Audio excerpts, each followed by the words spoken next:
Assalamualaikum warahmatullahi wabarakatuh. Bismillahirrahmanirrahim. Nahmaduka ya ghafuru ya syakuru. Mashalli wa sallim barik ala sayyidina maulana Muhammadin wa ala alihi wa sahbihi asma'in nama ba'du. Ketika Rasulullah wafat, itu separuh sahabat hampir mayoritas, ya Rasulullah, kita semua ingin kita dulu yang meninggal karena engkau begitu penting. Maka jangan meninggal dulu, kita yang meninggal. Kalau kita yang meninggal itu gak apa-apa, tapi kalau engkau penting, jangan meninggal. Tapi ada saja sahabat, tidak seperti itu. Saya suka Rasulullah meninggal dulu. Alasannya masuk akal. Biar Allah menyaksikan saya kama usaddikuhu hayyan usaddikuhu maitan. Allah biar menyaksikan saya iman kepada Nabi ketika masih hidup. Dan saya buktikan setelah mati pun, setelah meninggal pun, setelah wafat pun, iman. Jadi ternyata baisnya itu supaya orang tahu bahwa iman kita kepada Nabi itu iman yang super. Jika ketika beliau sugeng ya kita iman, setelah wafat juga kita iman. Kai usaddikuhu maitan kama usaddikuhu hayyan. Supaya saya mentasdikkan beliau setelah meninggal sebagaimana kita mentasdikkan beliau saat masih hidup. Dan ternyata Allah ridho dengan perkataan sahabat itu. Kenapa Allah ridho? Karena menjadi pelajaran bagi orang-orang yang ditakdir gak menangi Rasulullah SAW. Tetap mereka ini. Jangan kayak setan. Setan itu kurang ajar betul kalau iblis itu. Masyhur itu. Iblis itu nangis-nangis neng Nabi Musa. Iblis itu takutnya sama Allah itu luar biasa. Sampean kalah. Iblis itu setiap ketemu malaikat karena dia ngerti alam gaib, mesti apa itu? Kama sali syaitani idh qala lil insani kfur falamma kafara qala inni bari'um minka inni akhafu wa rabbal alamin. Jadi setan iblis itu paling sering bilang inni akhafu wa rabbal alamin karena iblis itu tahu surga, tahu neraka, tahu kekuasaannya Allah. Jadi takutnya sama Allah luar biasa. Makanya setiap dia mengajarkan kekafiran, setelah orang itu kafir gimana? Inni bari'um minka inni akhafu wa rabbal alamin. Saking takutnya sama Allah, suatu saat iblis ini datangi Nabi Musa. Karena tahu Nabi Musa itu kalimullah. Orang yang bisa komunikasi langsung dengan Allah. Ya Musa ya kalim Allah, saya ini makhluk. Saya takutnya sama Allah luar biasa. Tolong rayukan Allah supaya nerima tobat saya. Karena dirayu terus lama-lama Nabi Musa bilang, oke, tak rayukan Allah. Sama Allah. Karena Musa kekasihnya, ya Allah, iblis punya ingin tobat. Tolong dikasih hak tobat. Kata Allah, oke. Dia bisa tobat asal mau sujud di makamnya Nabi Adam, karena kesalahannya dia gak mau sujud sama Nabi. Semenang Nabi Musa karena ada cara untuk iblis menjadi tobat. Dikasih tahu sama Nabi Musa, alhamdulillah kamu diterima tobatnya. Syaratnya apa? Sujud ke kuburannya Nabi Adam. Wah, iblis ya tahu aslinya terus. Asjuduhu maitan wa qatla asjuduhu hayyan. Zaman urip aku ora gelem, mbok nek wis mati. Oh, dasar setan itu. Zaman urip ya aku ora gelem wis mati mbok kon sujud. Kumat maksudnya terus ya sudah terus sampai sekarang akhirnya. Kalau sekarang sudah tidak mungkin lagi karena nggak ada Nabi Musa. Jadi ijtihadnya sahabat melihat wafatnya Rasulullah itu beda-beda dan ternyata semuanya diridhoni Allah. Karena ternyata yang suka Nabi wafat dulu adalah ingin supaya umat Islam tetap mencintai beliau. Iman sama beliau, tasdik sama beliau, sebagaimana tasdik zaman sugeng. Makanya kita harus mencintai guru-guru kita. Uhibbuhu maitan kama uhibbuhu hayyan. Saya sampai sekarang itu ya merasa Mbah Mun itu tidak meninggal. Saya masih merasa kalau bapak saya tidak meninggal karena kita mencintai beliau-beliau ketika hidup dan ketika wafat itu sah. Karena beliau-beliau sama kita juga seperti itu. Rasulullah itu ketika mendekati wafat, ya bahasa halusnya intaqala ila rafiqil a'la. Itu Nabi kalau ngedikan tuh rileks sekali. Hayati khairun lakum wa wafati khairun lakum. Cung aku nak uripku ya apik. Engko nak aku wis kapundhut ya apik. Fa amma hayati fali asunna lakum as-sunan. Sebagian riwayat fa innakum tuhadditsuna anni wa uhadditsu ankum. Kalau saya masih hidup, saya bisa mengajarkan kamu sunnah. Mengajarkan kamu tradisi-tradisi yang benar. Dan ketika aku mati, ketika aku sudah wafat, maka saya jejer Allah, kata Nabi. Saya berdampingan dengan Allah, maksudnya dekat Allah. Tentu bila kaifin walan hisab. Terus sudah fa inna amalakum, amal-amal kamu diperlihatkan ke saya. Berhubung saya sudah dekat Allah, kalau amal kamu baik, saya muji Allah. Kalau amal kamu buruk, saya langsung mintakan ampun kepada Allah. Jadi Nabi rileks sekali. Artinya saya hidup bagus karena bisa ngajarkan kamu as-sunan wa syara'i'. Kalau saya wafat karena saya dekat Allah, kalau kamu baik saya muji Allah, kalau kamu buruk saya mintakan ampun kepada. Guru-guru kita juga seperti itu. Justru setelah wafat beliau-beliau punya kesempatan dekat sama Allah, dekat sama al-malail a'la sehingga mendoakan apa? Nah, terus kata Sayyid Muhammad, wala taqulu lima yuqtalu fi sabilillahi amwat. Kamu jangan pernah berkeyakinan atau berpendapat atau berkomentar kalau orang-orang yang mati fisabilillah adalah berstatus apa? Mati, amwat. Kalah. Terus kata Sayyid Muhammad, hadza li amatis syuhada. Ketentuan ini bagi umumnya syuhada.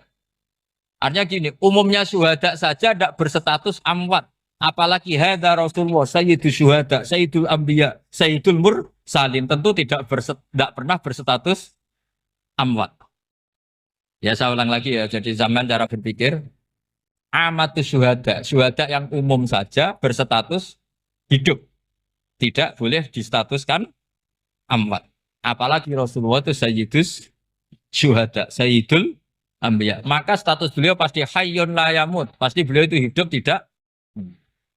Dan karena beliau itu asfaq, sangat sayang kepada kita, sebagaimana zaman beliau hidup itu sayang kepada kita, sampai nangis-nangis minta hak syafaat, maka setelah meninggalkan pun beliau pasti sayang kita dan pasti berusaha supaya kita diampuni oleh Allah Subhanahu wa ta'ala. Sehingga ada sahabat yang tadi berpendapat kalau saya nggak masalah Nabi wafat dulu, supaya Allah menyaksikan saya usaddiquhu maitan kama usaddiquhu hayyan. Jadi ini cerita ya, cerita sudut-sudut pandang. Fikih itu penting sekali. Kata Sayyid Ali yang Shahibu Simtud Durar itu, wabihi qiwamus syariah. Yang bisa mengawal syariat itu hanya fikih. Fikih itu ya kalau yang paling gampang untuk kita misalnya punya Fathul Qorib, Fathul Mu'in, Fathul Wahab. Tapi yang faham betul, mesti faham itu ngelotok setengah hafal. Jangan bawa kitabnya tok, yang penting sekian semester terus selesai. Itu sama-sama dosa, itu dosanya ya dosa, mahasiswanya juga dosa.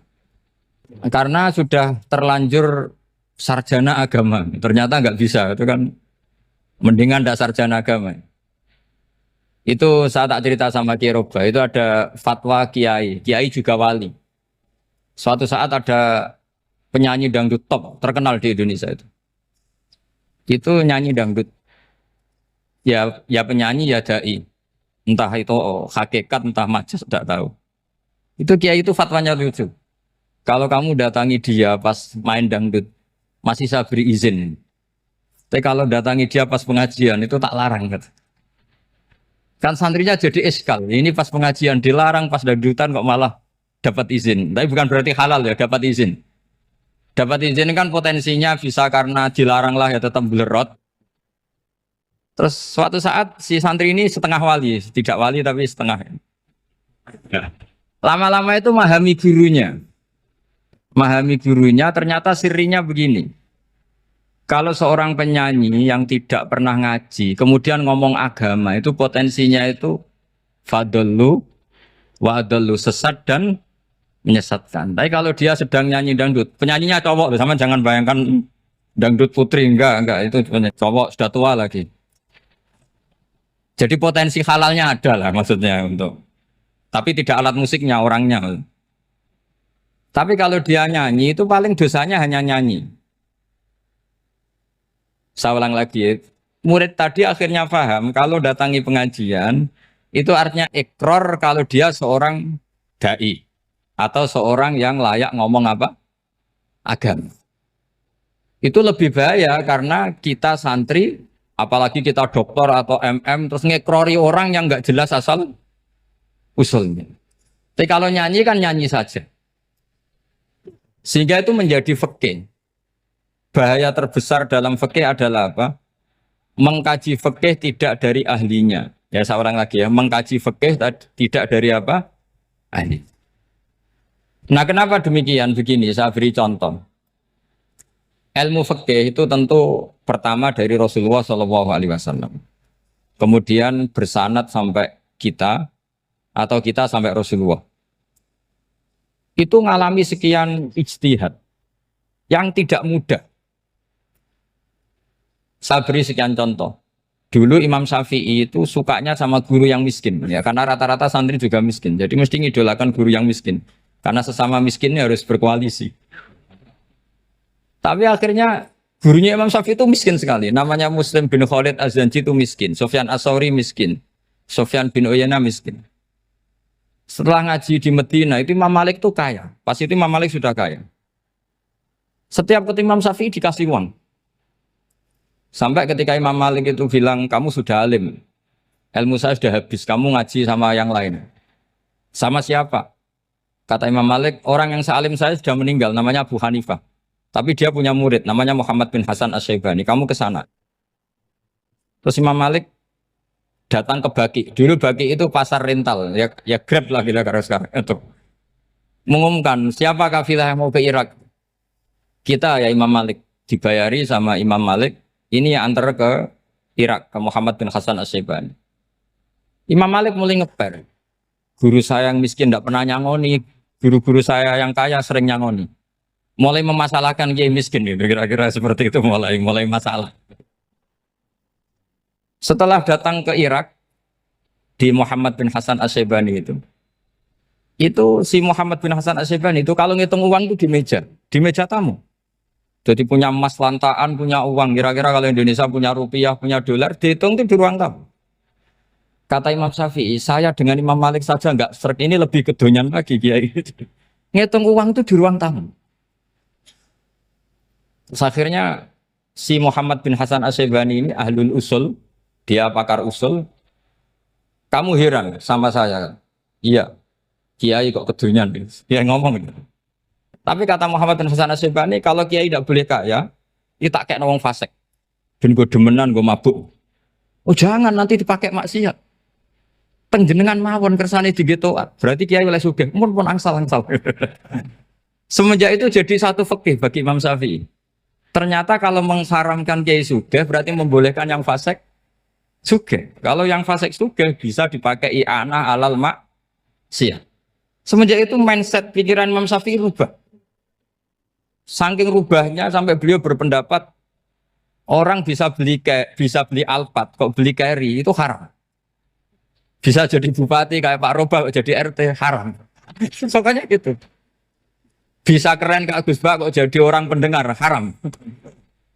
Pokoknya haram terus. Karena dalil beliau al-Islam ya'lu wala yula alaih. Coba sampean ridho misalnya jadi orang Gresik dipimpin orang yang enggak sholat, ridho ndak? Ndak. Atau sholat tapi enggak bisa ngaji, ridho ndak? Ketika yang bisa ngaji berpotensi jadi buba, terus keterusan.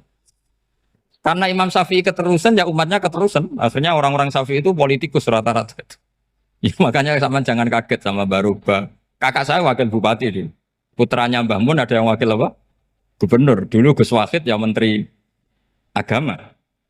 Itu asal usul dari perubahan fikih, mindset, cara berpikir Imam Syafi'i. Jadi dulu itu fikih ditemukan itu jelimet, ada perdebatan. Itu tidak hanya pada level ulama. Pada level Nabi pun ada perdebatan. Jadi jangan kira Nabi itu tidak debat, ya debat. Nabi itu asal seangkatan itu mesti debat, termasuk debat dengan malaikat. Jadi kalau perlu ya debat sama apa? Karena malaikat itu kan lugu itu gak iso mikir. Karena kalau malaikat iso mikir bisa jadi rektor. Nanti kasihan Pak Salam ini. Malaikat gak boleh jadi rektor. Malaikat Israel itu nggak tahu etika. Jadi beliau ketika mau membunuh, mencabut nyawanya Ibrahim datang, ya Ibrahim saya ini disuruh nyabut nyawa kamu. Kata Ibrahim, wah kamu itu pasti salah. Kamu tahu saya siapa? Saya ini Khalilur Rahman, kekasih Allah. Masa kekasih membunuh yang dikasih? Ini nggak benar, logika itu nggak benar. Pasti kamu salah. Karena Israel itu tidak bisa debat. Ketika ditanya, hal ra'aita khalilan yumitu khalilah, masa kekasih membunuh yang dikasih? Saya ini Khalilur Rahman. Masa Allah mencintai saya kemudian membunuh saya, itu logika agak benar. Tidak keliru, kamu itu keliru. Israel akhirnya terbang lagi. Ya Allah, katanya logika saya ini salah. Karena masa kekasih membunuh yang dikasih. Karena Israel nggak pernah sekolah, nggak pernah sekolah. Nggak bisa dia jawab. Akhirnya diajarin Allah. Dah kamu bilang gini ke Ibrahim. Hal ra'aita khalilan yakrahu ayyalqa khalilah. Masa kekasih tidak siap ketemu yang dikasih. Dibalik logikanya. Akhirnya datang lagi ke Israel. Kata Allah begini. Masa jenengan kekasihnya tidak siap ketemu yang kau kasih. Oh ya oke mati gak apa-apa. Jadi ilmu itu ngalamin perdebatan. Jadi saya datang murni karena Kiai Mas Buhin, bukan karena MC. Itu dosa besar kalau saya datang karena MC. Karena saya punya kewajiban yang lebih besar. Jadi yang bisa mengalahkan adalah a'dzama minhu, yang super besar kira-kira. Karena jelas ada riwayat inna min abaril birri silatar rajuli ahla wuddi abi. Ya, inna min abaril birri silatar rajul ahla wuddi abi. Di antara kebaikan yang sangat baik adalah seseorang menyambung teman bapaknya. Padahal sampean kan nggak mungkin teman bapak saya. Teman saya aja nggak mungkin, nggak level apalagi bapak saya kan. Jadi malah mohal itu. Saya berkali-kali cerita di mana-mana cerita, fikih itu harus dievaluasi. Karena ini masalah furu'iyah. Saya berkali-kali cerita di mana-mana cerita. Hukum berteman orang fasik gimana? Pasti orang jawab haram karena takut ketularan orang fasik.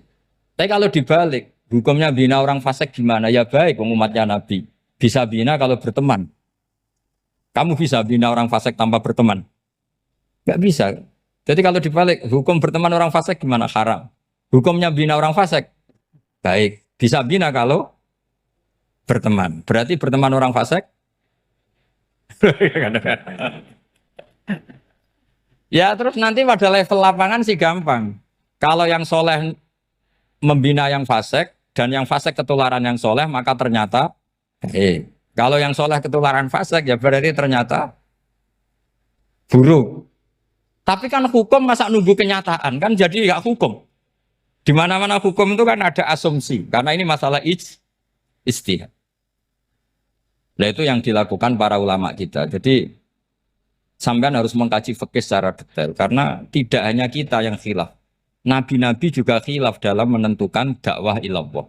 Wali-wali kita kayak Abdul Hasan Asyadili sama Sayyid Abdul Al-Haddad itu juga. Imam Ghazali ya khilaf. Imam Suyuti itu kalau ketemu Al-Qastolani itu saling tidak nanya, saking nggak cocoknya. Masyhur itu. Jadi ulama ora cocok. Bedanya nak saiki perkara partai. Kalau orang dulu enggak. Karena pakai asumsi. Pakai asumsi karena memang susah. Nggak misalnya memang tak bedai, tak beri yang nggak misalnya ada orang rukuk kemudian kentut, itu sholatnya batal apa enggak? Enggak, jawab saja. Enggak, orang sholat kemudian pas rukuk kentut atau kelihatan auratnya, sholatnya batal apa enggak? Batal. Itu keliru nih sampean, itu salah dosennya mesti itu. Pertanyaannya gini, yang dikatakan sholat itu kan aqwalun wa af'alun muftatahatun bitakbir muftatamatun bitaslim. Lalu ketika sampai rukuk apa sudah namanya sholat jika kamu katakan batal? Namanya sholat aja belum kok sudah kamu katakan batal gitu.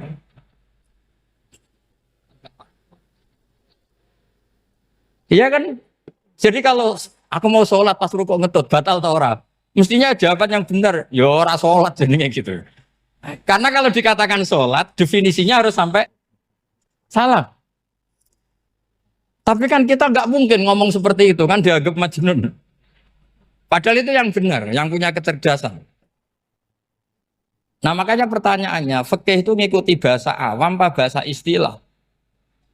Kalau ngikuti bahasa awam ya kayak tadi, sholat kok pas rukuk kentut maka batal. Sebenarnya yang batal itu sholatnya apa rukuknya? Nah makanya terjadi perdebatan. Kalau yang pakar-pakar usuli itu salah istilah itu nggak mau. Saya ulang lagi, kalau pakar-pakar usuli itu salah istilah itu nggak mau. Terus misalnya tak beri contoh lagi.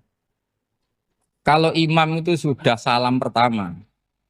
Salam pertama itu yang rukun kan salam pertama.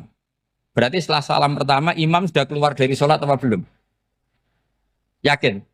Ya sudah. Sekarang sama tak bedain. Lalu makmum itu kesunatan langsung berdiri apa nunggu imam salam kedua? Enggak, jawab satu.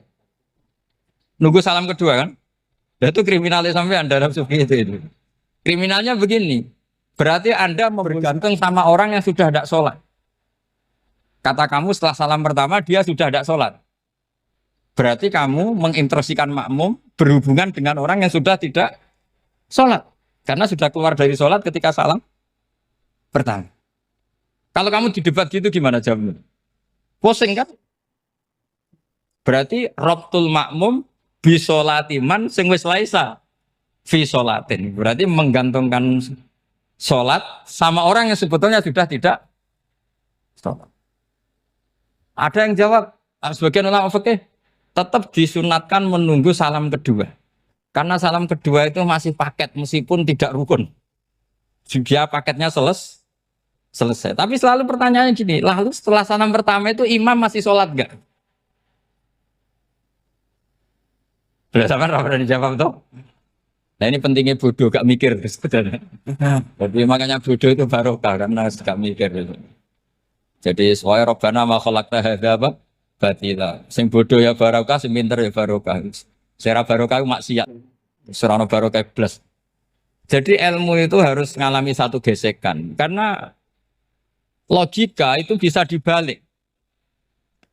Nah karena ilmu itu mengalami satu gesekan, satu logika yang bisa kayak iya kayak enggak. Sehingga jargon di dunia ijtihad itu begini. Ra'yuna shawabun yahtamilul khata' wa ra'yuka khata'un yahtamilus shawab.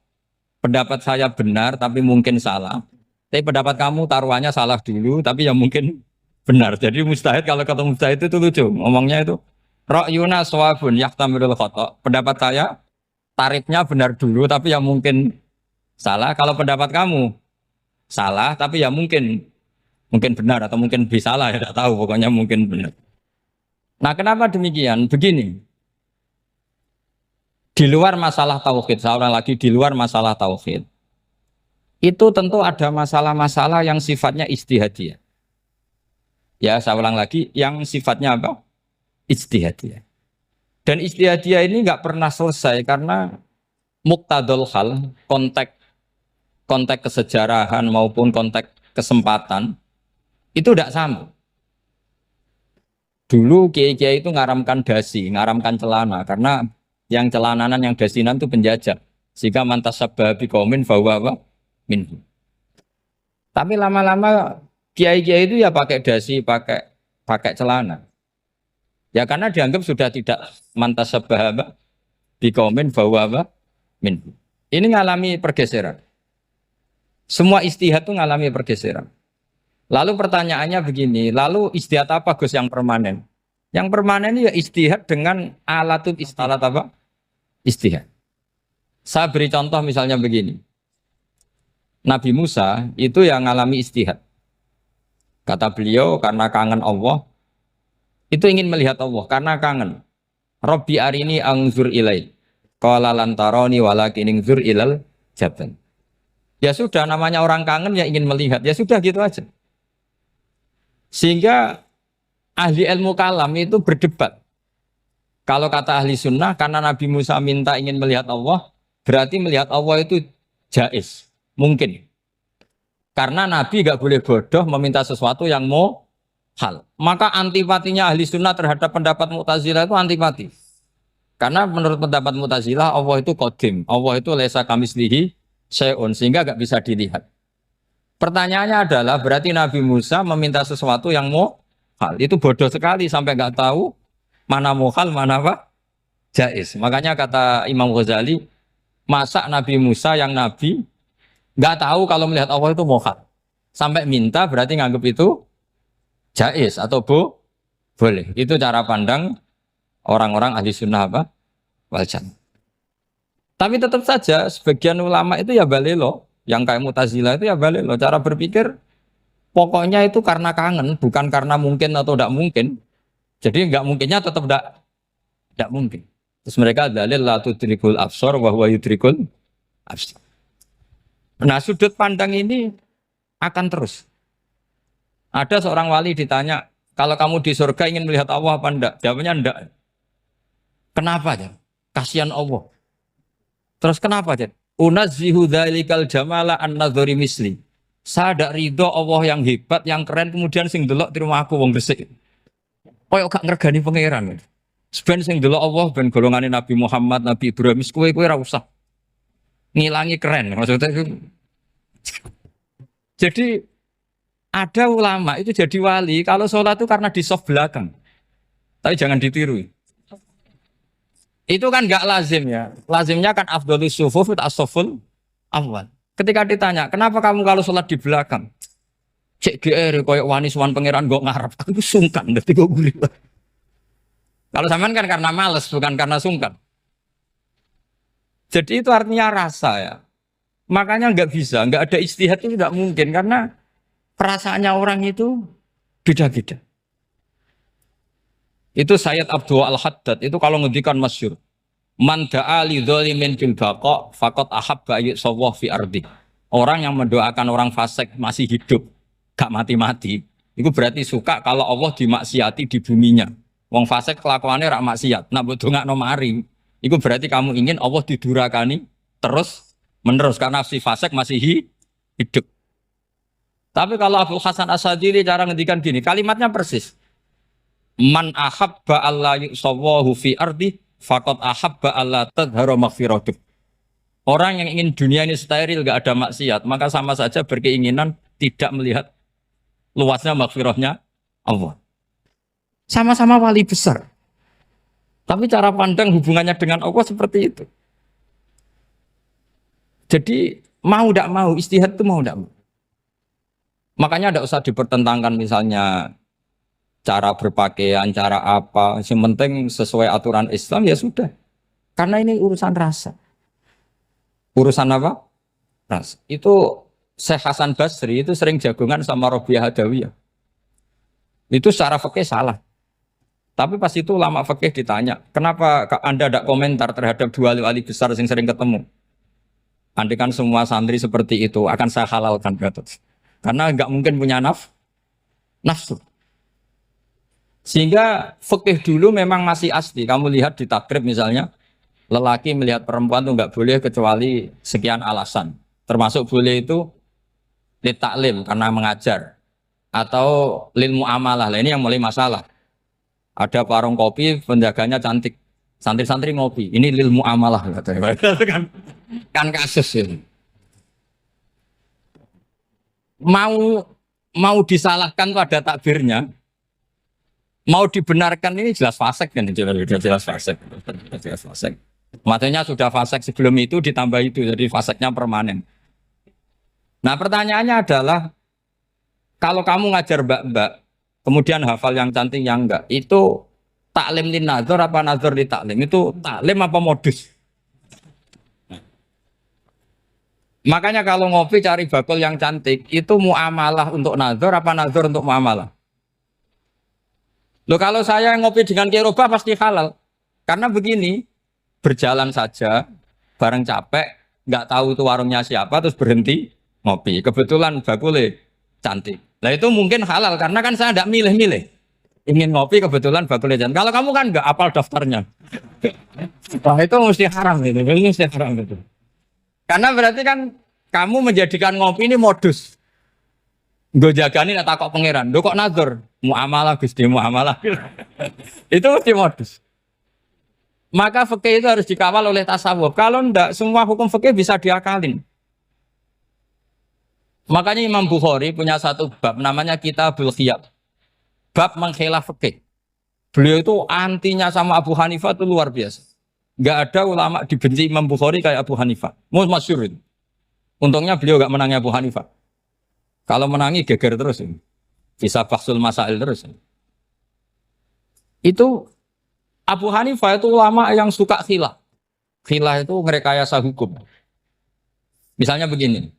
Saya ini puasa agak lemes. ujian agak lemes, apalagi kiai serapati di duit santri beling-beling lemes ini. Apa mangan itu kan, wah, poso-poso kok mangan kan gak keren. Supaya saya bisa makan dan halal, saya bisa ngajak Kiai Robai ya jalan-jalan. Jalan-jalan nyari yang jarak 2 marhalah, ya sudah. Terus bisa makan. Kalau ditanya Allah kok makan? Musafir. Jadi bolehkah insya safar menciptakan pergi demi untuk supaya boleh iftar? Boleh enggak cara jenengan? Enggak boleh, alasannya apa? Kan pergi. Perginya juga enggak maksiat. Itu khilaf. Tapi Sayyid Muhammad, Abu Ya Sayyid Muhammad, Muhammad bin Alawi, Sayyid Muhammad, itu membela Abu Hanifah. Artinya membela jangan semua khilaf itu diharamkan. Karena itu cara, saya ulang lagi, karena itu cara untuk mengawal bahwa hukum Allah itu luas. Karena kalau nggak ada khilaf itu ya kita kesulitan. Kita kesulitan. Misalnya begini, ini penjelasannya, makanya kita harus sering mendengar. Saya itu dulu masih sangat fikih itu protes, kenapa ada puluhan polisi wanita? Itu kan pekerjaan cowok ya, pekerjaan pria. Tapi setelah mendapat penjelasan dari polisi itu alasannya masuk akal, Gus. Kadang-kadang orang nakal itu menyembunyikan narkoba itu di alat wanitanya. Itu kalau semua lelaki polisi kayak jenengan itu kan masalah itu. Sehingga memang harus ada polisi wanita karena sebagian pengedar narkoba itu perempuan dan menyembunyikannya di tempat itu. Kalau semua polisi cowok kan nggak kebayang. Sehingga kita akhirnya mendengar membolehkan polisi itu wanita. Ada wilayah yang harus wanita. Begitu juga ada pertanyaan, kenapa sih dokter kandungan itu cowok? Saya punya banyak santri yang muhibin saya itu dokter kandungan. Tak tanya, kamu itu kok cowok kok jadi dokter kandungan? Kan pekerjaannya seperti itu. Dia jawabnya lucu. Dari 10 yang tes jadi dokter kandungan, itu yang cewek itu lulus 2. Yang cowok lulus semua. Karena ketika cewek dites melihat ketuban pecah darah itu langsung pingsan. Sehingga yang secara psikologi dablek itu kan memang lelaki. Jadi roh wongnya sewakit santes. Kadang nggak lahir-lahir cinta ini nang jopo rokokan santai. Itu kalau cewek yang jadi dokter kandungan itu nunggu jam 11, jam 4 sudah pingsan. Nah ini cerita, bukan berarti saya menghalalkan, enggak. Kita harus mendengar, saya ulang lagi, kita harus apa? Dan itu setelah mendengar, itu nanti jadi disiplin ilmu, yaitu namanya fikih. Karena ilmu fikih itu sebetulnya gampang. Sampai kalau ngaji i'anah, itu kelihatan fikih itu gampang, karena ada logika yang terbangun. Misalnya begini, orang kalau tawaf itu disuruh agak jauh dari Ka'bah. Jangan sampai nginjak sadarwan. Karena sadarwan itu pondasi itu ikut Ka'bah. Kenapa begitu? Ya jenenge ra muteri Ka'bah, ide-ide Ka'bah. Jadi sebenarnya sederhana logikanya. Sing jenenge muter itu di luar itu kita muter. Nah kalau nginjak pondasinya namanya gak muteri Ka'bah tapi ide-ide Ka'bah. Ya jadi sederhana sebetulnya ya masuk akal. Jadi fikih itu nggak ada yang iskal, sebetulnya masuk akal. Tapi karena kita nekuni itu tidak serius, maka terus jadi paradok. Saya beri contoh lagi, ini sebagai penghormatan saya sama Kiai Mas Bukin, karena ini sudah namanya fakih. Kalau ada ayam jago ditabrak truk, terus kejet-kejet, adekan dibiarkan pun mesti mati. Karena gerakannya sudah harokatul masbuh. Terus kamu sembelih, itu halal apa enggak? Enggak jawab, ayam jago loh. Kalau kamu katakan halal, dia sudah tidak punya hayatun mustaqirroh, kehidupan yang permanen. Andai kan kamu biarkan pun 1 menit lagi meninggal. Kejet-kejet kan prosedur saja. Maksudnya pantasnya mati ya kejet-kejet sih, tapi sebetulnya sudah pasti mati. Maka ini ada 2 ulama. Kalau kata Imam Malik tetap namanya halal. Karena ruhnya masih di situ. Sehingga ketika kita nyembelih, ya nyembelih hewan yang hidup. Yang namanya nyembelih itu pokoknya mematikan yang punya roh. Sementara saat itu rohnya masih di situ. Meskipun 1 menit lagi pasti. Tapi kalau mazhab Syafi'i enggak, ini sudah harokatul mazbuh, tidak punya hayatun mustaqir. Sehingga dalam perdebatan ulama fikih itu lucu, kadang ya gampang-gampang mangkel nol. Misalnya begini, kalau ada anak lahir tidak ada amaratul hayat, nggak nangis, nggak bernafas, sunat disolati apa enggak? Siktun sing layas tahilu walayas langsung lahir langsung mati, nggak ada amaratul hayat. Ora tahu mikir tuh. Itu tidak wajib disolati. Alasannya, ya kan memang sholat alal mayit kan tidak pernah hidup. Di mana-mana mayit itu setelah hidup mati. Ini kan tidak pernah hidup. Namanya ya atul lahmin, ya potongan daging itu aja. Enggak. Jadi kadang fikih diwaca tenan jebule mangkel no. Terus ketika di kitab Minhajul Thalibin itu, kalau kamu keluar mani itu wajib mandi enggak? Wajib kan? Kalau keluar mani inzal itu kan wajib mandi. Nah kenapa nifas atau wiladah keluar bayi? Kenapa ibu-ibu kalau keluar bayi wajib mandi? Alasannya lucu. Li'annal walad maniyun mun akidun. Ini kan wis mani cuma mengkristal. Jadi kadang fikih mangkel. Apa ya? Sembrono gitu. Masuk wajib mandi wiladah itu karena apa? Li'annal walad maniyun mun akidun. Niku mani sing wis mengkristal. Mani sing wis jelalatan lah lahir nuangis macam-macam. Jadi ternyata karena kenapa fikih butuh alasan nyari hadis tentang keluar anak mandi itu enggak ada yang yang ada adalah tentang inzal. Innamal ma' minal akhirnya dicari-cari ternyata walad itu maniyun menakid. Lah ini problem fikih. Sampean harus siap dengan pelajaran seperti ini meskipun sampean mungkin wong priayi tapi ini ilmu. Ya, saya ulang lagi ini ilmu. Sehingga ulama itu mau tidak mau harus mau mendengar. Karena logika yang terbangun itu nunggu kalau mendengar kayak tadi. Malaikat Israel baru sadar, masa kekasih bunuh yang dikasih. Masuk akal juga Israel. Kalau sama sampean sih nggak nerima tetap selonang-selonang ini masalah Ibrahim, Khalilur Rahman.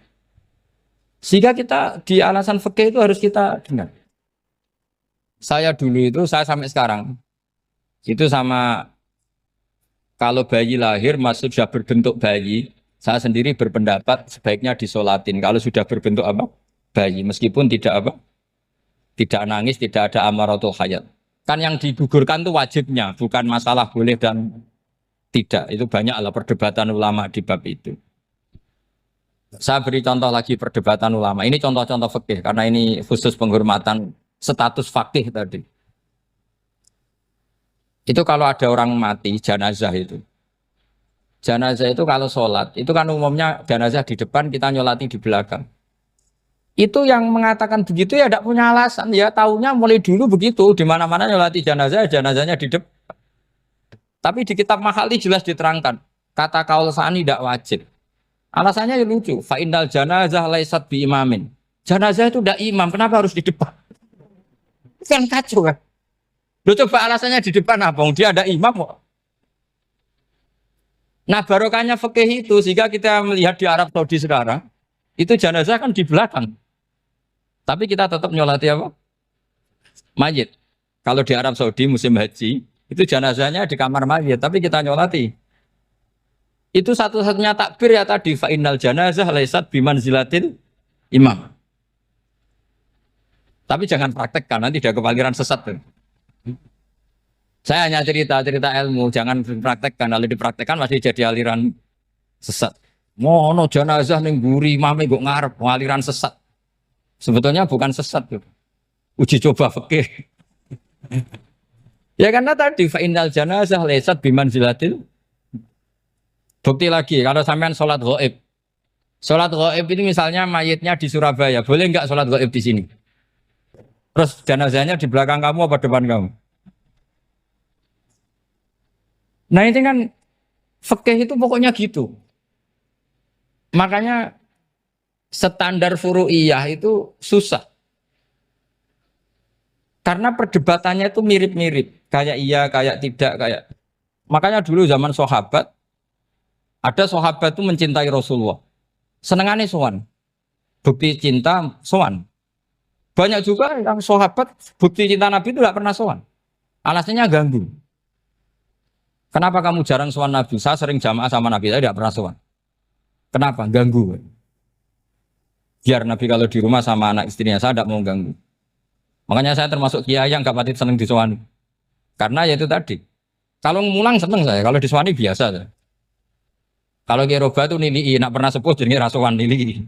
Jadi beda, saya sering ditilii kiai-kiai sepuh. Tapi bahasanya tentu tidak sowan, tapi nopo nilai. Kalau sowan itu maka kan nafkah itu seperti itu. Jadi ada disiplin, di situ ada disiplin ilmu. Yang kadang kita tidak cocok. Makanya Imam Syafi'i sendiri ngendikan kadang beliau dengan gurunya, dengan Imam Malik sampai ngarang ikhtilafu Malik. Beliau punya data yang beliau itu sedang nggak sama dengan gurunya, yaitu Imam siapa? Malik. Karena mindsetnya itu beda. Tidak sampai misalnya saya tanya, sholat itu harus menghadap kemana? Tidak, jawab saja. Kiblat kan. Ukurannya apa coba? Namanya madhep. Wajah apa dada? Imam Syafi'i milihnya dada. Sekarang praktekkan dalam dialog keseharian. Saya jagungan sama Kiai Roba seperti ini, terus wajah saya begini, madhep enggak? Nah itu masalah. Terus pertanyaannya, madhep dengan dada itu fis sholat apa fil qiyam?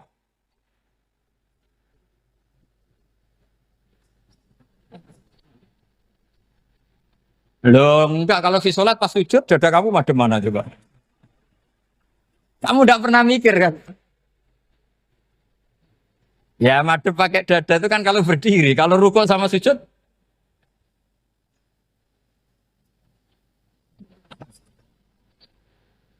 Loh itu ulama itu jelimet gitu. Makanya jarang yang menekuni profesi ulama itu. Karena menekuni proposal banyak, karena memang susah. Jadi ulama itu orang yang cara berpikir sudah aneh. Sehingga mereka detail. Maksudnya menghadap itu apa? Ukurannya kalau berdiri ya dada, tapi nggak bisa kamu katakan atawajjuh bisodri aturan dalam sholat, fikuli sholat. Pertanyaannya lah kalau rukuk sama sujud, dadanya menghadap kemana coba? Maka itu ilmu yang sudah jelimet.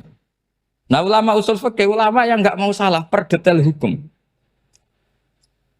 Sehingga menurut Imam Rafi'i, misalnya kalau beliau ditanya sujud itu gimana ya, asal watul jabha ya sujud. Tapi kalau menurut Imam Nawawi harus melibatkan 7 apa? Anggota, yaitu al-jabha, wal yaden, warubaten, wal qadamain. Oke, Imam Nawawi kita ikuti. Tentu keseharian kita pakai Imam Nawawi. Yaitu berdasar hadis umirtu an asjuda ala sab'ati yumin al-jabha, wal yaden, warubaten, wal qadamain. Berarti berapa? 7. Tapi pernah saya cek di kitab karangannya Imam Syafi'i ketika beliau ngendikan saya suka kalau orang sujud itu melibatkan 7 anggota berdasar hadis ini. Tapi kata beliau wayah tami itu dan bisa saja sujud yang watul jabhah itu sudah cukup. Terus kata Imam Syafi'i, limada karena Nabi ketika sujud itu hanya ngendikan begini, sajadalaka wajhi wa sam'i wa basori. Gak ada di hadis wayadi, warubati, wakodami. Ya sudah akhirnya. Nah itu sudut pandang. Terus gugatan kedua begini. Ada orang Muslim yang sujud sama berhala. Untuk menjadi murtad itu harus 7 anggota apa cukup watul jabah alal ardi? Untuk sah menjadi murtad itu. Untuk sah menjadi murtad cukup watul jabah alal ardi harus 7 anggota. Untuk keabsahan murtadnya itu. Tidak jawab. Makanya ini tugas Pak dosen-dosen ini meminterkan ini. Karena namanya sudah faqih. Faqih itu ahli faqih yang detail namanya faqih. Kalau ini mutafaqih. Jadi bukan tafakuha tapi tafakuha. Kayak tamarodon. Jadi wazannya nanti itu wal idhari ma laysa fil waqi'. Jadi ini bukan gojlok, ini memang marah saya. Jadi kalau sudah pakai gelar fakih, Harus fakih betul. Nah, mohon kalau mengkaji fikih itu harus detail. Minimal takrib itu setengah hafal. Supaya konstruksi ilmu itu utuh. Saya sama lagi konstruksi ilmu itu. Karena ilmu itu mesti ada yang apa ya? Ya rodok setengah salah itu, tapi disalahno ora kena. Ndak sampean tak bedheki, nak pancen bener langsung tak angkat jadi rektor. Nak bener tuh. Coba rukun sholat pertama itu apa coba? Rukun sholat pertama. Niat. Niat sama berdiri dulu mana? Ayo niat dulu baru berdiri, apa berdiri dulu baru niat? Berarti niat sama berdiri dulu mana? Rubah kan? Artinya kita mau bilang tartib, urutannya niat, berdiri, takbir gak bisa. Yang dikatakan niat itu apa? Qasdus syai' muktaronan bifi'lihi. Berarti niat sama takbir harus bareng apa urutan? Bareng. Terus dengan qiyamnya urutan apa bareng? Bareng apa urutan? Loh enggak, kalau urutan berarti takbir dulu duduk baru berdiri.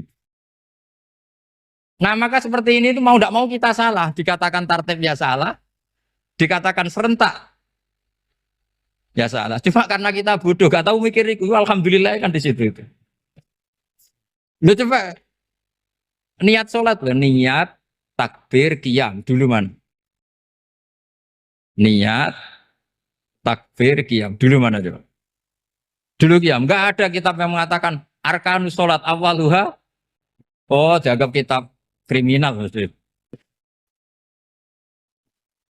Makanya ngendikane ulama-ulama di sarah-sarah, mau ndak mau sebagian istilah itu tasamuh. Tasamuh itu wis digawe gampang ngono kok repot.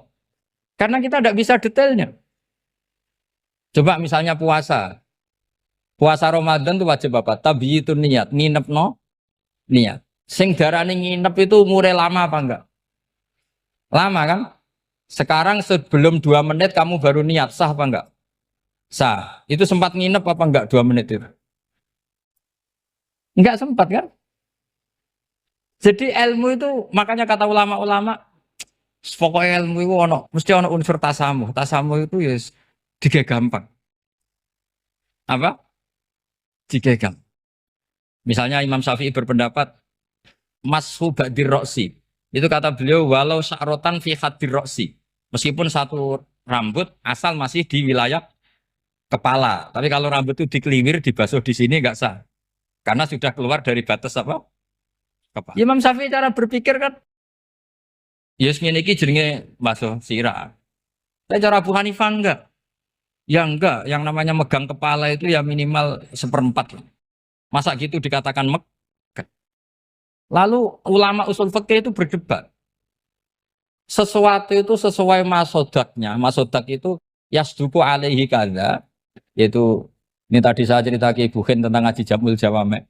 Ini ilmu yang di Jamul Jawame.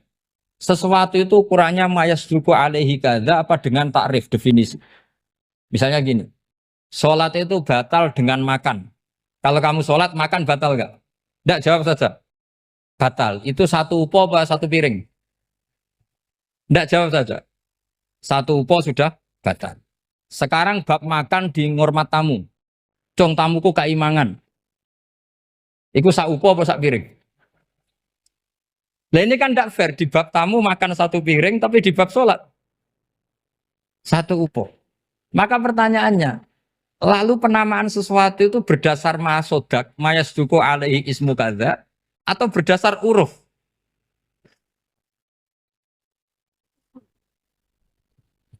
Ukurannya apa coba? Maka terus jadi perdebatan. Nah ini di sini ini pentingnya ulama karena ya sekarang saya bedai sekarang.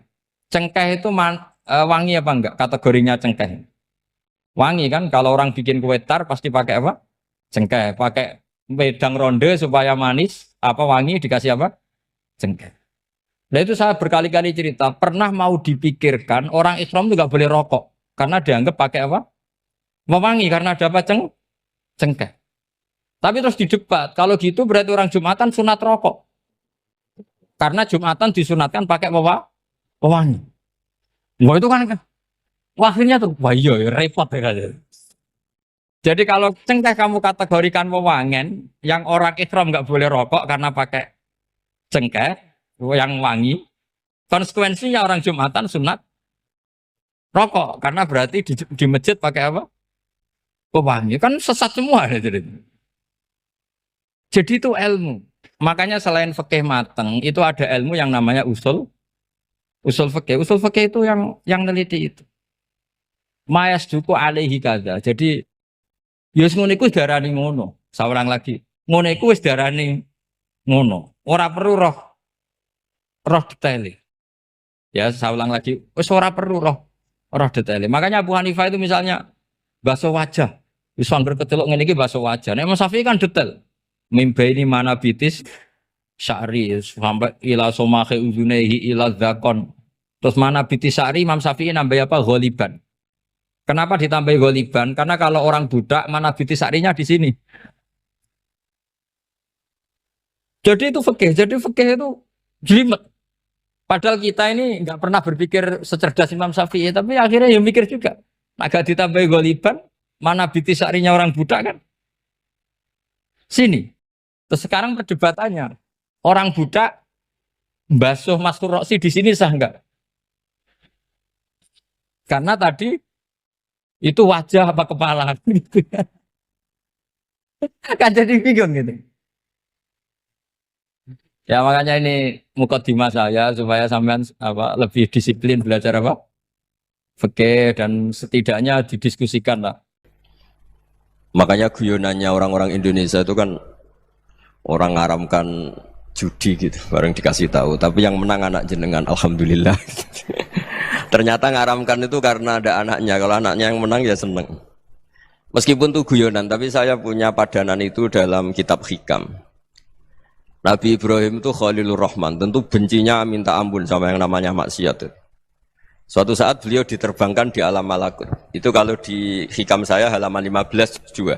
Saya masih ingat betul. Mungkin kalau Anda beda halaman karena beda cetakan atau nggak punya kitabnya. Atau punya tapi tidak bisa baca. Nah itu jadi berbagai kemungkinan. Atau punya tidak bisa baca tapi dianggap jimat. Atau digo pencitraan. Banyak itu kaji-kaji tidak bisa baca kitab tapi di ruang tamunya kitabnya besar-besar. Pencitraan itu. Tapi ya bagus lah, nggak apa-apa untuk syiar. Setelah diterbangkan di alam malakut, diperlihatkan sama Allah. Ada orang pezina, ada orang syaribul khomri, ada orang mabuk, ada orang macam-macam. Allah tanya sama Nabi Ibrahim, bagaimana pendapat kamu Ibrahim tentang mereka yang maksiat? Kata Nabi Ibrahim, ya Allah habisi saja mereka. Mereka hidup di bumi engkau, makan rezeki engkau, kemudian mereka tidak taat sama engkau. Singkat cerita di fase itu, saya ulang lagi di fase itu, Allah nurutin. Sampai sekian peristiwa, mungkin 3 atau 4. Sudah, setelah sekian tahun Nabi Ibrahim lupa peristiwa itu, kemudian beliau diminta menyembelih anaknya. Ini versi kitab Hikam. Memang versinya banyak tentang kenapa Nabi Ibrahim disuruh menyembelih anaknya. Ketika mau menyembelih anaknya, Nabi Ibrahim ragu. Huwa samratu fuadi. Anak saya ini buah hati saya, kenapa engkau suruh menyembelih? Terus kata Allah, apa kamu tidak ingat ketika kamu saya angkat di alam malakut, kemudian kamu usul bunuh-bunuh, saya tidak mempertimbangkan usul Anda, tapi kenapa sekarang saya merintahkan kamu mikir gitu? Terus, ya karena ini anak saya ya Allah.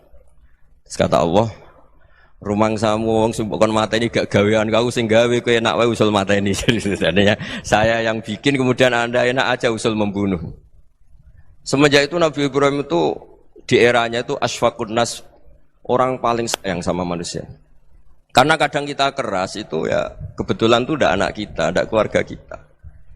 Cara orang Jawa itu kan gitu ya, kalau ada perempuan terus macak yang macam-macam pakai sepeda motor cowok terus wah itu luput suwuk, semoga-moga gini. Tapi setelah dikasih tahu, niku ponakane jenengan, semoga-moga selamat. Jadi jangan-jangan kemarin ahli ma'asi itu kebetulan itu tidak keluarga kita. Kalau keluarga kita yang pernah salah pada kita, semangat kita mintakan maaf. Jangan-jangan kita didikte hukum sosial gitu.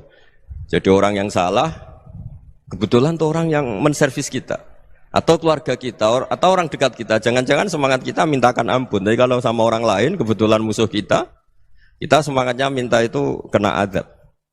Nah ini yang nggak boleh dalam Islam. Islam mengajarkan niru Rasulullah Shallallahu Alaihi Wasallam, Nabi itu rahmatal lil alamin. Bahkan kemarin saya ngaji virtual sama beberapa habaib, ada Habib Ali Al Jufri dari Mesir, ya. Ada Habib Alwi dari Kuitang, ada Habib Nabil Al Musawa. Dari sekian habaib itu saya masih ingat diantaranya yang didawuhkan rahmatan lil alamin itu ketika Nabi adahu kaumuh, disakiti oleh kaumnya, dan itu mereka masih kafir semua. Itu mereka dapat doanya Nabi, Allahumma hdi qaumi fa innahum la ya'lamun. Kayak apa baiknya Nabi, orang yang menyakiti, yang melukai, tapi Nabi masih berdoa, Allahumma hdi qaumi fa innahum la ya'lamun. Sayyidina Umar dapat doanya Nabi itu ya khina kana kafiran, ketika masih kafir didoakan. Allahumma aizzal Islam bi Umar. Itu ketika masih kafir. Itu pelajaran bagi kita bahwa yang sedang tidak cocok pun itu berdapat doa kita. Ya doa supaya kondisi kita baik, hari tambah baik. Karena agama ini saya berkali-kali bilang limangka nayarjuwa hawal yaumal akhir. Agama ini diperuntukkan bagi yang selalu punya harapan pada Allah Subhanahu wa taala. Saya cerita muhasabah ini tentang hubungan kita dengan Allah. Di Indonesia itu banyak orang fasik, banyak orang nakal. Ya di mana-mana orang nakal itu ya mayoritas, wa aksaruhum fasikun. Tapi berkahnya harapan. Mungkin saya kira nakal sok benda, mungkin saya kira sholat sok ben sholat, mungkin sekarang belum sakhok, belum dermawan, suatu saat dermawan. Barokahnya itu kefasikan ini dianggap sementara. Sedang fasik, sedang tidak benar. Karena kiai-kiai kita, para guru-guru kita, para habaib utamanya itu mesti bilang semoga husnul khotimah. Nah barokahnya doa itu, semoga husnul khotimah itu menjadikan satu pola sosial. Yang sedang fasik ini masih diharapkan jadi lebih baik, jadi lebih. Sehingga kita tidak ngambil sikap ekstrim, ya ingin menghabisi atau ingin mengadili, tidak. Karena selalu kita punya harapan. Dan agama ini limangka nerjuwa hawal yaumil akhir. Bayangkan dulu kalau yang nakal itu anak kamu. Pasti kamu nggak ingin kan langsung dapat azab, dapat apa. Padahal kita semua jadi tokoh ini abul kulli, bapak dari semuanya. Sehingga ketika Rasulullah SAW jalan-jalan kemudian melihat perempuan sedang menyalakan api. Kalau apinya mati ditiup, anaknya dijauhkan. Nanti kalau sudah jauh dari api, anaknya digendong lagi. Terus kata Rasulullah, matur ke semua sahabat, Aro'aitum anna hadih tarihatan waladaha alan nar. Apa kamu berpendapat bahwa perempuan ini akan melemparkan anaknya ke neraka? Tidak ya Rasulullah. Tidak akan seorang ibu melemparkan anaknya ke api. Terus kata Rasulullah, Allahu arhamu min hadih biwaladiha. Allah lebih rahman, lebih rahim dibanding orang tua ini kepada anaknya. Ini yang harus kita kenalkan terus, kita kampanyakan terus supaya orang hubungannya dengan Allah itu nyaman, asik. Sehingga dengan demikian selalu ada harapan bahwa yang sedang nakal ini suatu saat tobat. Kita tidak boleh menghukumi pasti begini, pasti gini, itu tidak wilayah kita. Itu juga yang dicontohkan Rasulullah SAW. Secara lahir Nabi itu nggak berkenan sama Wahsy, karena Wahsy itu salahnya salah fatal karena membunuh ahabban nasi ila Rasulillah, yaitu membunuh Said Hamzah. Jadi ketika Wahsy tobat, Nabi itu nerima tobatnya. Dan ketika beliau dengan basariyahnya agak siap ketemu Wahsy karena harus ingat Sayyid Hamzah, basariyahnya diturutin. Oke, kamu iman, saya turutin, tapi jangan sering ketemu saya. Karena kalau ketemu kamu, saya masih ingat sama paman saya, Sayyid Hamzah. Kita bisa ngelola seperti itu. Kita tidak cocok sama orang, bagaimanapun mereka umat Rasulullah SAW, kita tetap mencintai mereka. Misalnya kalau beda agama, mereka sama-sama orang Indonesia, kita mencintai mereka atas nama warga Indonesia. Tapi kalau misalnya potongannya ora cocok, beda kultur, bawaannya itu mangkelno cara Jawa, ya bisa diilmoni, jangan ketemu. Wong sudah tidak cocok, ingin ketemu nyari solusi, roh ini tok seneng itu kan ya repot itu. Ya sudah kalau nggak mati cocok ya jangan sering ketemu. Dan itu kita bisa memanage seperti itu tuh bisa. Saya berkali-kali cerita tentang Imam Syafi'i. Kalau dikasih tahu ya Imam Abu Abdillah, panggilannya Imam Syafi'i, tetangga anda ini ternyata banyak yang nggak senang anda. Jawabnya beliau senang. Ya bagus kalau nggak senang saya, ndak utang saya katanya. Jadi gara-gara sampean seneng aku ngatur aku ini kan. Dan mungkin sampean rasa seneng kan ya enak. Jadi hidup itu dianggap happy. Kalau seneng ya teman silaturahim, kalau nggak seneng ya nggak bakal utang gitu. Baru kayak seneng itu nggak ganggu. Gitu. Jadi dulu itu orang bisa ngelola seneng ndak seneng itu bisa. Karena ada kearifan hubungan dengan Allah Subhanahu wa ta'ala. Hidupnya selesai karena masyghul bi dzikrillah, mereka sibuk dengan Allah. Makanya kata ulama-ulama tasawuf, kamu jangan melihat manusia perilakunya, tapi kamu juga harus ingat yang gerakkan semua itu Allah Subhanahu wa ta'ala. Dengan demikian kita farah, kita senang. Makanya Nabi kalau ngutus Anas bin Malik kemudian enggak kesampaian yang diinginkan karena Anas main, ketika garwa-garwani Nabi agak tersinggung, Nabi andaikan Allah menghendaki yang saya inginkan kesampaian, pasti itu kesampaian. Jadi dianggap kegagalan Anas enggak manggil yang dituju Nabi itu ya kersane Allah, ya enteng saja. Sayyidina Ali lebih parah lagi yang dialamin. Itu dalam beliau kalau dipanggil itu enggak cepat-cepat ke sana. Ketika ditanya, "Kenapa kamu tak panggil enggak cepat ke saya?" Amin tu ukubatak, karena aku tahu engkau orang baik itu pemaaf. Jadi makanya orang-orang soleh dulu itu bodoni itu. Makanya sekarang kalau ada orang bodoni itu mesti beda orang soleh. Kalau orang-orang soleh itu kakean husnudzon akhirnya sering dibodonin. Abdul bin Umar itu masyhur itu. Kalau ada budaknya sering sholat, sergap sholat itu dimerdekakan. Akhirnya enggak sholat pun pura-pura sholat. Akhirnya juga dimerdekakan. Ketika ditanya, kenapa engkau merdekakan? Padahal mereka sholatnya menipu engkau, kata pembisik-pembisik itu. Man khoda'ana lillah in khoda'na lah. Dia nipu atas nama Allah, berarti saat tertipu juga atas nama Allah. Enggak masalah dong, semuanya demi Allah Subhanahu wa ta'ala. Jadi ketika kita mensifati Allah Ta'ala itu ghafir, Allah pemaaf. Jangan kamu enggak fair untuk diri kamu nyifati Allah ghafir, pada orang lain Allah kamu sifati syadidul iqab. Jadi Allah kamu atur, kayak MC tadi ngatur saya. Jadi Allah itu apa? Kalau pada saya ghafir, kalau pada musuh saya syadidul iqab. Itu tidak fair.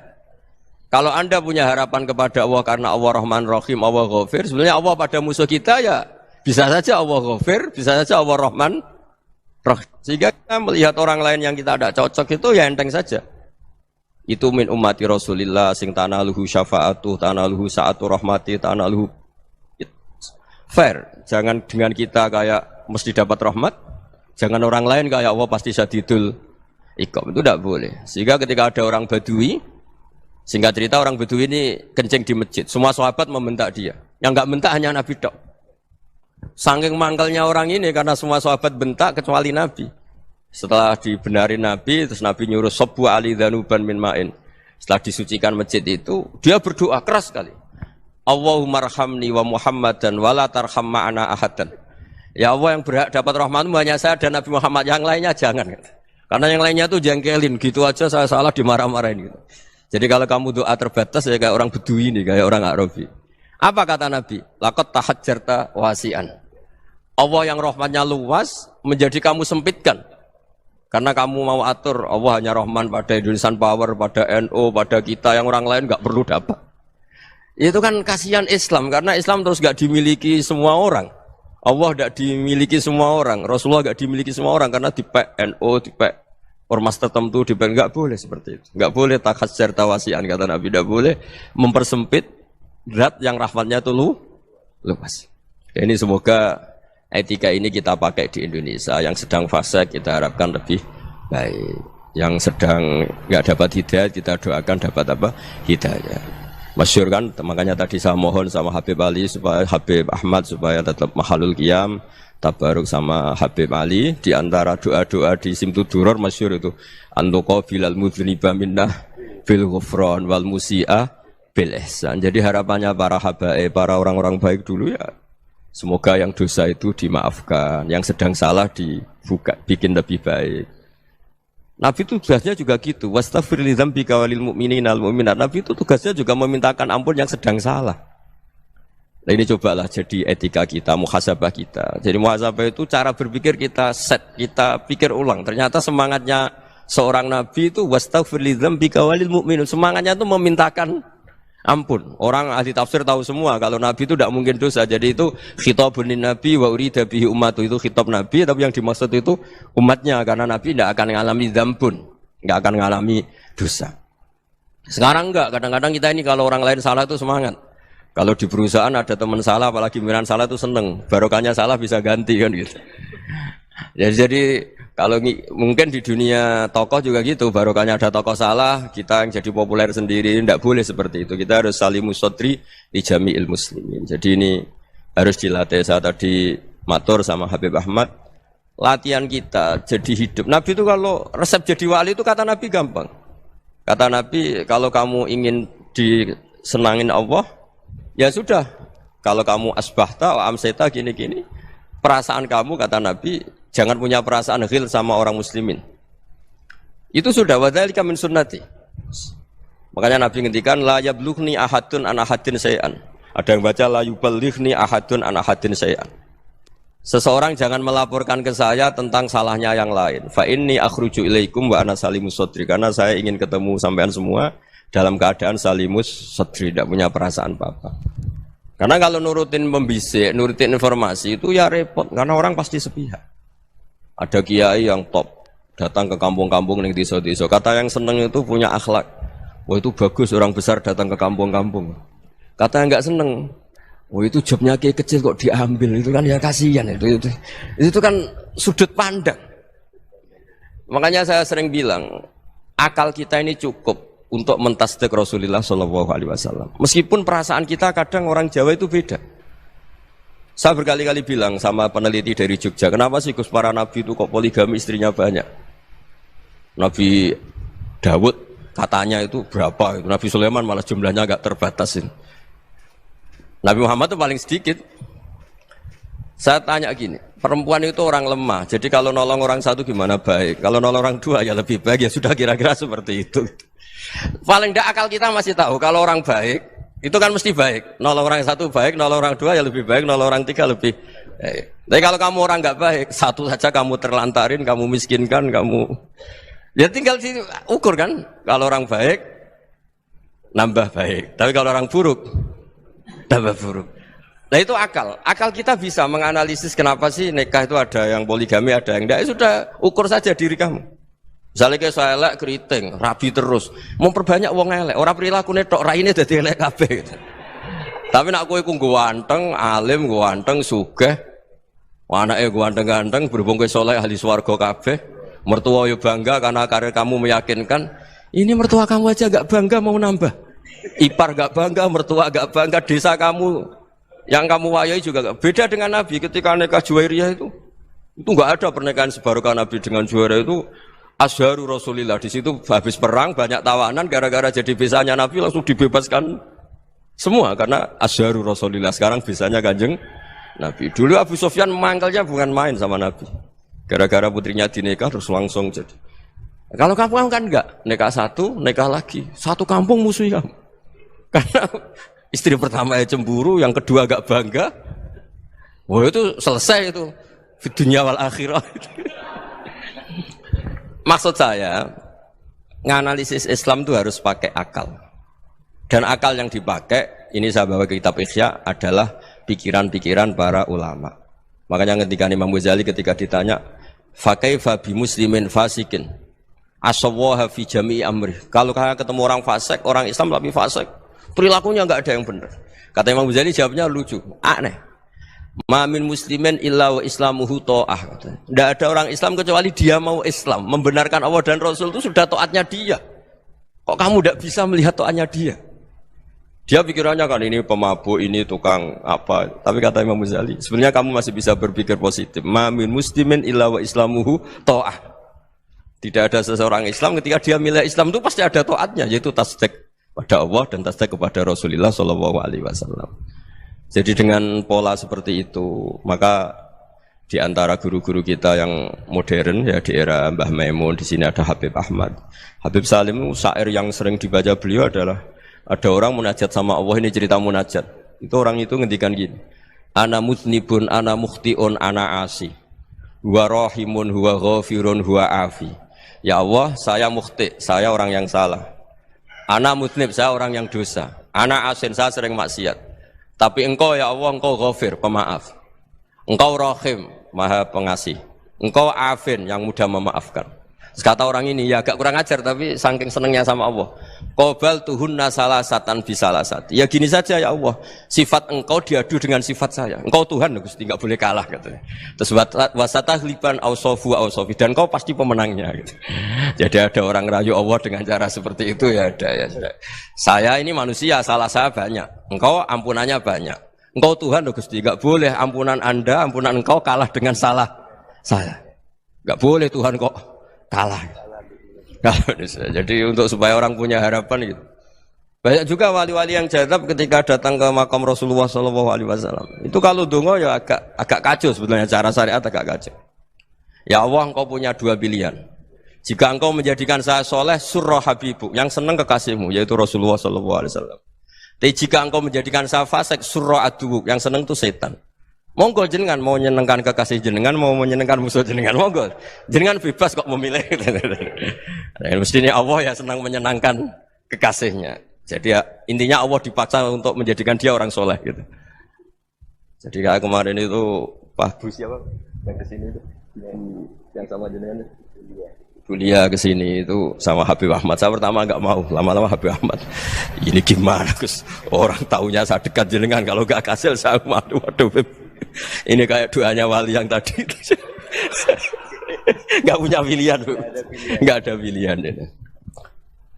Jadi saya mohon muhasabah itu dimulai cara berpikir. Makanya di sini sebetulnya tag ini supaya dapat barokahnya Ihya. Ini kitab yang disenangi para habaib, para ulama. Sebetulnya tag di muhasabah itu redaksinya gini ya, yang lengkap. Hasibu anfusakum qabla an tuhasabu wa zinuha qabla an tuzanu wa tahayya'u lil ardil akbar. Jadi ada kata wazinu, jadi ukur. Perilaku Anda ini diukur, ditakar.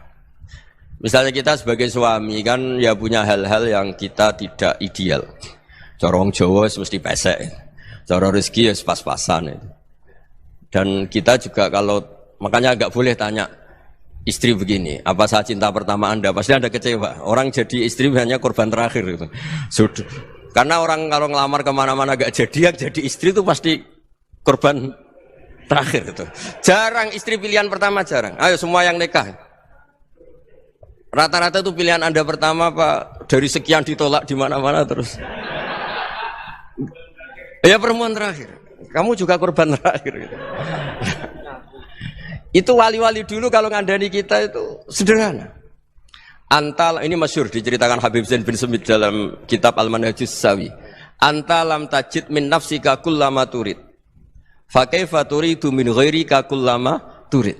Kamu yang ingin ideal saja, kamu tidak menemukan pada diri kamu untuk menjadi ideal. Kamu kan ingin ganteng, ingin punya uang banyak, ingin perilaku Anda sempurna. Anda saja yang punya keinginan tidak bisa mewujudkan keinginan Anda sendiri.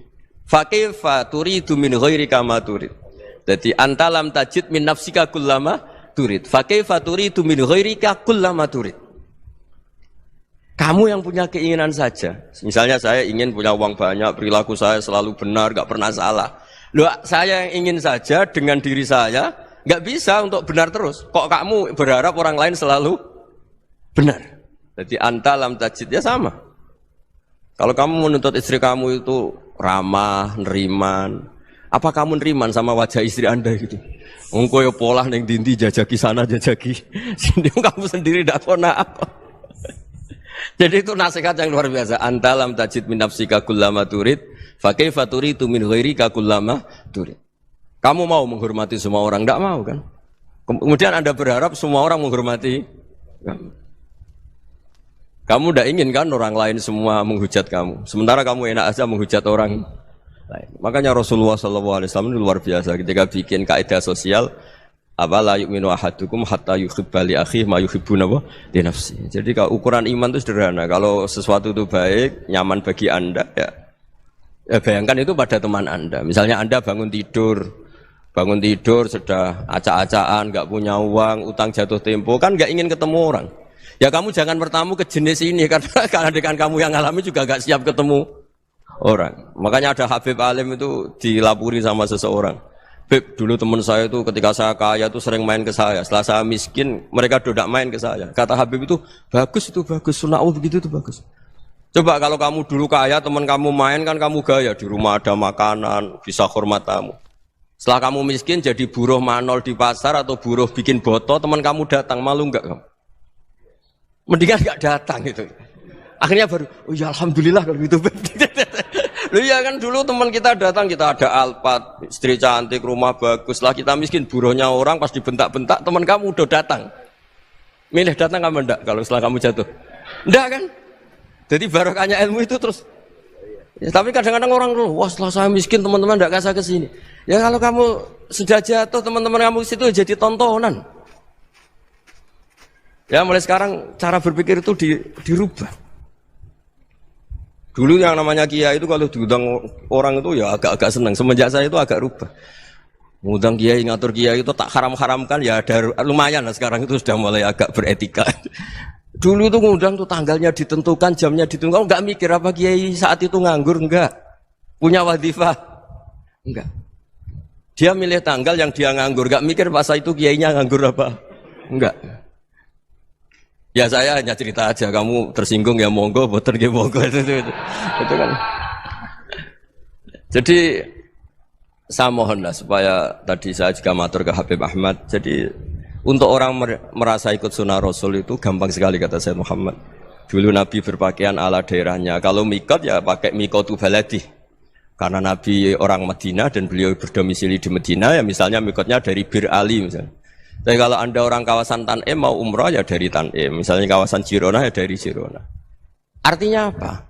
Kamu ngambil mikot karena Nabi mikot misalnya dari Bir Ali. Bukan berarti kamu harus seperti Nabi di Bir Ali. Kamu orang Mekah misalnya kamu orang Tanim. Orang dia harus dari mikot itu apa? Baladi. Sama makanya di fikih-fikih itu kalau teknik anak Nabi orang Arab halawiyatnya kurma ya kurma. Kalau orang Jawa sedegan semua podo-podo. Ya podo-podo manis. Jadi ini tabaruk sama Sayyid Muhammad, ini ada murid beliau Habib Ahmad, saya baca supaya orang itu merasa ikut Nabi itu gampang sekali.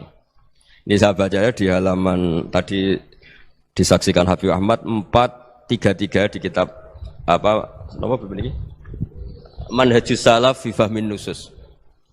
Itu kata Sayyid Muhammad wa kanat sunnatu Rasulillah annahu yat'amu ma yajiduhu fi ardi wa yalbasu ma yajidu wa yarkabu ma yajidu mimma abahu wa ta'ala.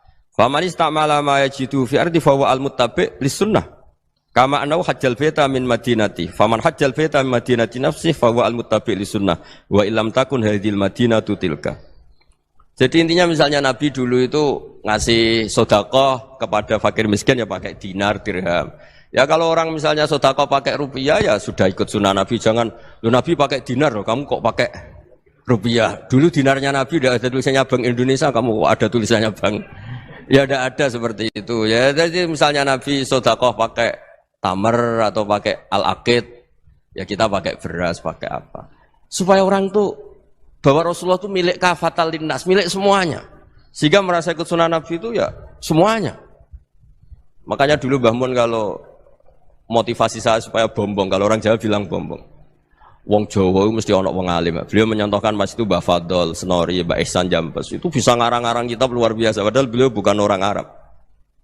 Imam Sibawai itu orang Persia. Imam Ghazali orang Tos itu juga ikut Persia.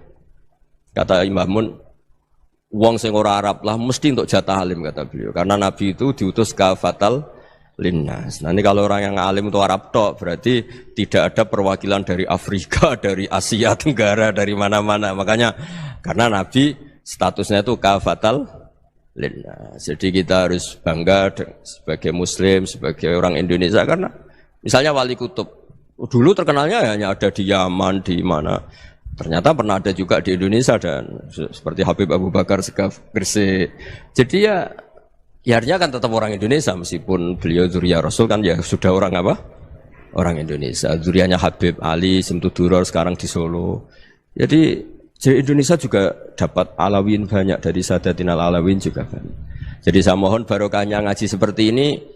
Melihat orang lain tuh gampang, bayangkan tuh kalau anak kamu. Makanya Nabi nanti kalau nggak percaya lihat di Hikam nomor 15 di kitab saya itu. Di situ dijelaskan oleh Hikam, jangan-jangan semangat Anda pada orang yang maksiat, pada orang yang keliru supaya dihukum itu karena kebetulan itu udah anak Anda, itu udah keluarga Anda. Coba kalau itu keluarga Anda. Makanya kalau saya guyonan di Jogja itu ada pembantu mecahkan piring terus dimarahi majikannya. Saya mesti guyon gitu. Pasti itu pembantunya tidak cantik. Kok bisa, Gus? Andai kan cantik dan kamu senang mecahno piring satu, piring 1000 ora iso ngamuk kowe. Ternyata ngamuknya itu karena mecahkan piring apa karena plus tidak cantik? Coba jawab para lelaki ini. Kamu marah sama orang maksiat itu karena maksiat karena plus itu udah anak Anda. Bayangkan kalau itu anak Anda. Itu hebatnya Rasulullah SAW.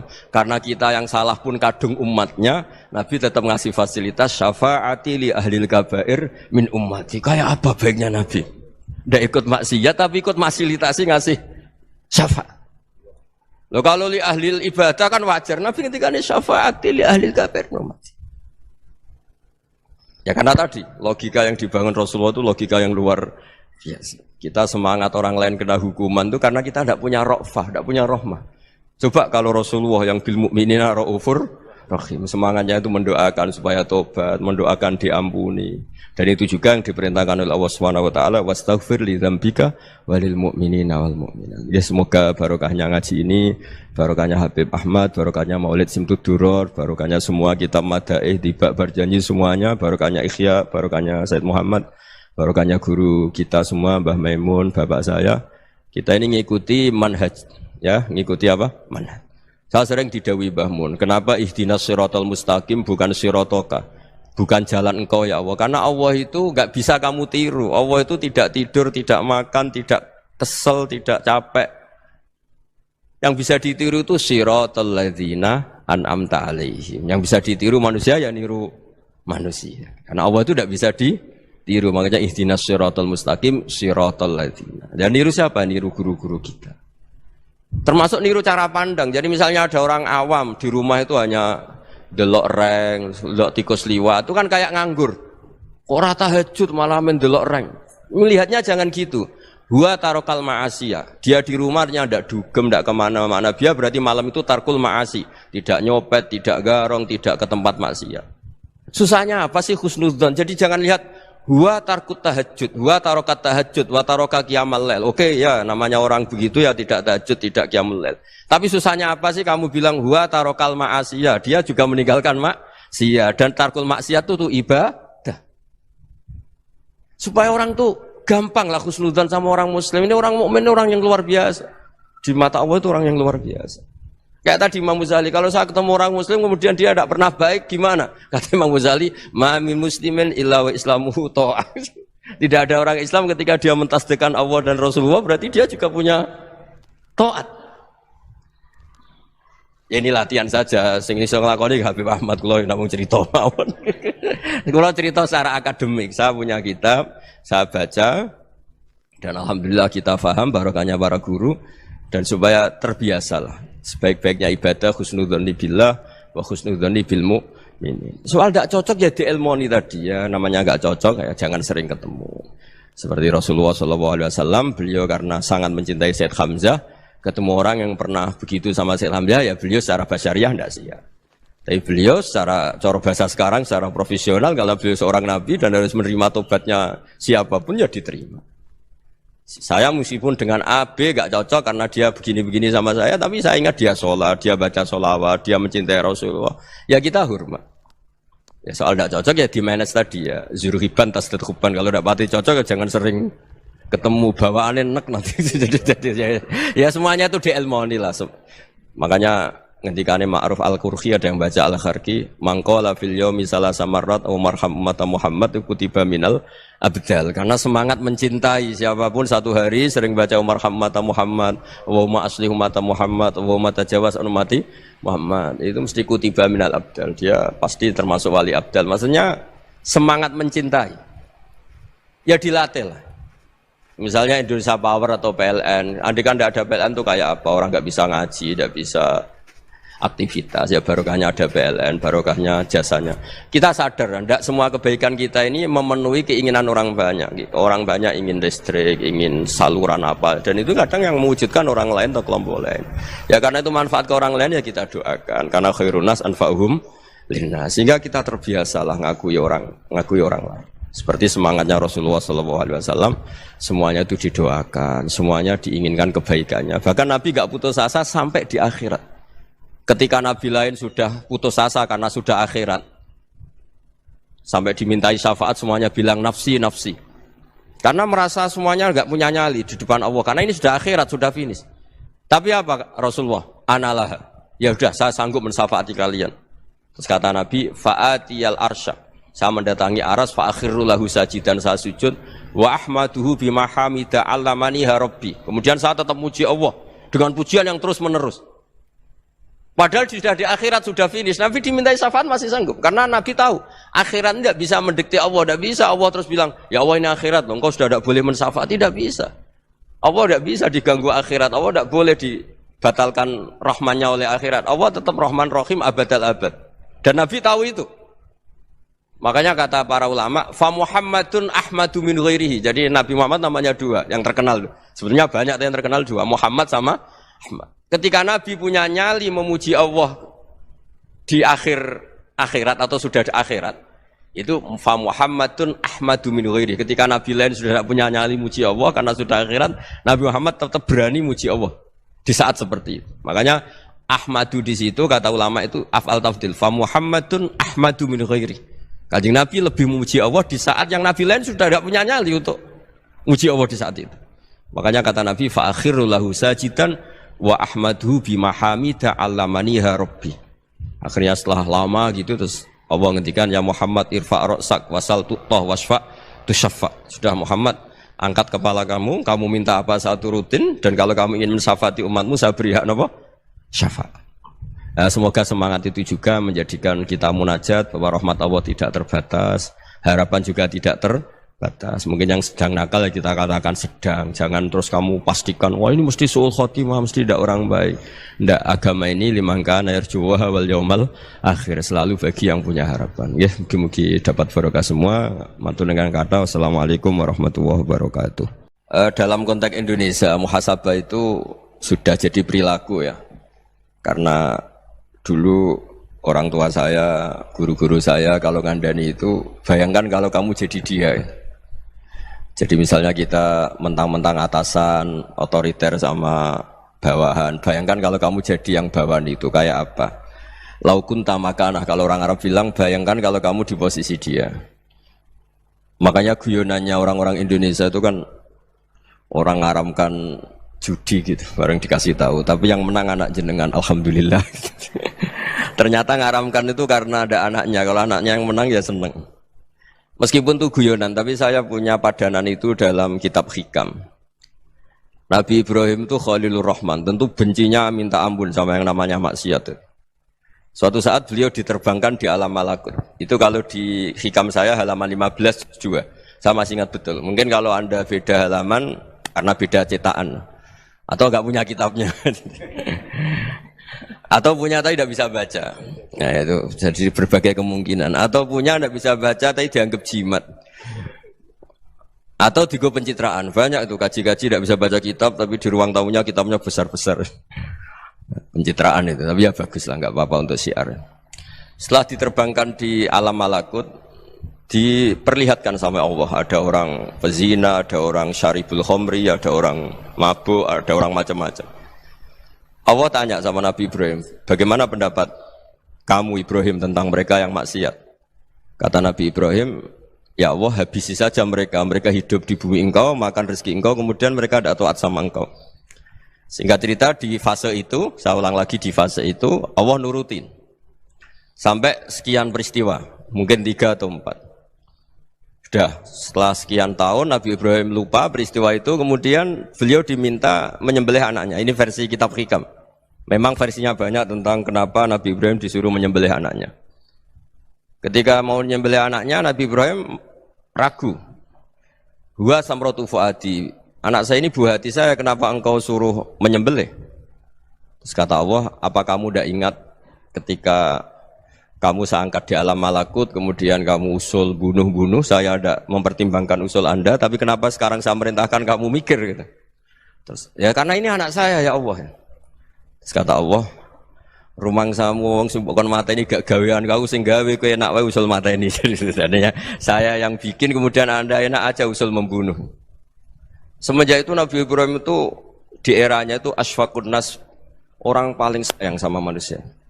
Karena kadang kita keras itu ya kebetulan itu udah anak kita, ada keluarga kita. Cara orang Jawa itu kan gitu ya, kalau ada perempuan terus macak yang macam-macam pakai sepeda motor cowok terus wah itu luput suwuk, semoga-moga gini. Tapi setelah dikasih tahu, niku ponakane jenengan, semoga-moga selamat. Jadi jangan-jangan kemarin ahlil ma'asi itu kebetulan itu tidak keluarga kita. Kalau keluarga kita yang pernah salah pada kita, semangat kita mintakan maaf. Jangan-jangan kita didikte hukum sosial gitu. Jadi orang yang salah kebetulan tuh orang yang menservis kita, atau keluarga kita, atau orang dekat kita. Jangan-jangan semangat kita mintakan ampun. Tapi kalau sama orang lain kebetulan musuh kita semangatnya minta itu kena adab. Nah ini yang nggak boleh dalam Islam. Islam mengajarkan niru Rasulullah SAW, Nabi itu rahmatal lil alamin. Bahkan kemarin saya ngaji virtual sama beberapa habaib, ada Habib Ali Al-Jufri dari Mesir, ya. Ada Habib Alwi dari Kuitang, ada Habib Nabil Al-Musawa. Dari sekian habaib itu saya masih ingat diantaranya yang didawuhkan rahmatan lil alamin itu ketika Nabi adahu kaumuh, disakiti oleh kaumnya, dan itu mereka masih kafir semua. Itu mereka dapat doanya Nabi, Allahumma hdi qaumi fa innahum la ya'lamun. Kayak apa baiknya Nabi, orang yang menyakiti, yang melukai, tapi Nabi masih berdoa, Allahumma hdi qaumi fa innahum la ya'lamun. Sayyidina Umar dapat doanya Nabi itu yakhina kana kafiran, ketika masih kafir didoakan. Allahumma aizzal Islam bi Umar. Itu ketika masih kafir. Itu pelajaran bagi kita bahwa yang sedang tidak cocok pun itu berdapat doa kita. Ya doa supaya kondisi kita baik, hari tambah baik. Karena agama ini saya berkali-kali bilang limangka nayarjuwa wal yaumal akhir. Agama ini diperuntukkan bagi yang selalu punya harapan pada Allah Subhanahu wa taala.